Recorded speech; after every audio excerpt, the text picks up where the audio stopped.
કોંગ્રેસના સિનિયર નેતાઓએ લોકસભાની ચૂંટણી લડવાની પોતાના નેતૃત્વને સાફ મનાઈ ફરમાવી દીધી। આવા જ એક સિનિયર નેતા જગદીશ ઠાકોરે એબીપી અસ્મિતા સાથે વાત કરતા કહ્યું કે મારી તબિયત હવે સારી નથી રહેતી, ઉંમર થઈ છે અને હવે નવા ચહેરાઓને તક મળવી જોઈએ। જો કે તેમણે મોટો ખુલાસો એ પણ કર્યો કે વિધાનસભાની ચૂંટણીમાં મારે તમામ બેઠકો પર નવા ચહેરાને તક આપવી હતી, પરંતુ પાર્ટીની સિસ્ટમમાં અને કેટલીક અન્ય બાબતોમાં તે શક્ય ન બન્યું। ભરતસિંહ સોલંકી, શૈલેષ પરમાર, ઋત્વિજ મકવાણા, રાજેશ ગોહિલ, ઇન્દ્રવિજયસિંહ ગોહિલ અને જિગ્નેશ મેવાણી જેવા નેતાઓ ચૂંટણી લડવાની કેમ દૂર ભાગ્યા તે અંગે તેમણે શું કહ્યું, આવો સાંભળીએ। જી નવા લોકોને તક આપવા માંગે છે।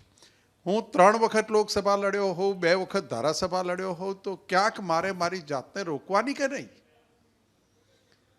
ક્યાંક જો હું મારી જાતને રોકીશ તો મારી જગ્યાએ નવા લોકો આવશે। એમ આખા ગુજરાતના નેતાઓ છેલ્લા એકાદ મહિનાથી મનોમંથન કરે છે અને મેં પહેલી ચૂંટણી સમિતિની મિટિંગમાં કહ્યું હતું કે કંઈક આપણે બધા ભેગા થઈને ગુજરાતમાં 26 નવા ચહેરા ના મૂકી શકીએ। જે પ્રમુખ તરીકે મારે મૂકવા હતા પણ હું ન મૂકી શક્યો, આખી પાર્ટીની પદ્ધતિ, સિસ્ટમને બધું જોતા એ છેલ્લા 1.5-2 મહિનાથી વાત ચાલતી હતી અને આજે અમારી પાસે નવા ચહેરા છે। અનંત પટેલ વલસાડમાં છે, અમારી પાસે જ્ઞાનીબેન જેવા લોકો છે અને જે નવા ચહેરાઓ મુકાયા છે, ભાવનગર ને ભરૂચમાં અમારું ગઠબંધન છે, બંને જગ્યાએ ભાજપને પરસેવો વળી રહ્યો છે। સારા ચિહ્નો છે અને સારા લોકો રાજનીતિમાં। અમે 30 વર્ષ પહેલાં નેતા નહોતા, પાર્ટી અમને નેતા બનાવ્યા।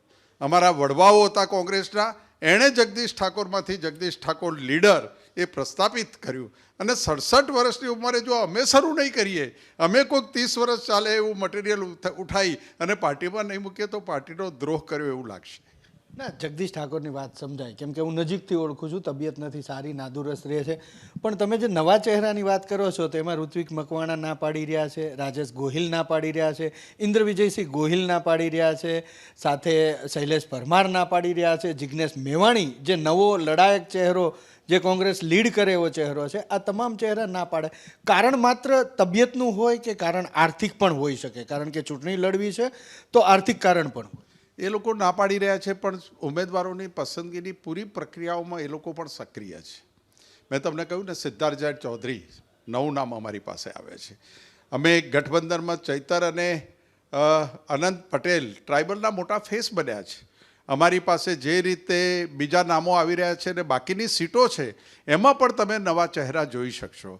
રાહુલજીએ નવા ચહેરાઓની શરૂઆત કરી, માન્ય અમિતભાઈને વિપક્ષના નેતા બનાવ્યા, પક્ષના પ્રમુખ બનાવ્યા, પરેશભાઈને વિપક્ષના નેતા બનાવ્યા અને જે કંઈ આંદોલન કરનાર નેતાઓ હતા એવા લોકોને પણ પાર્ટીમાં ખૂબ સારી જગ્યા આપી, સારું પદ આપ્યું। એ જે એક્સરસાઇઝ પાર્ટીમાં થઈ રહી છે અને આખા દેશમાં થઈ રહી છે, એના ભાગરૂપે પણ ગુજરાતના તમામ નેતાઓ પણ એવું નક્કી કરે છે કે કંઈક ને કંઈક નવા લોકોને ચાન્સ મળે અને એક ઉંમરની મર્યાદા ગણો અથવા 5 ચૂંટણીઓ લડ્યા પછી રૂક જાઓ, પોતાની જાતે કે અને પોતે નવા લોકો લાવે એવી દિશામાં પણ કોંગ્રેસ કામ કરે।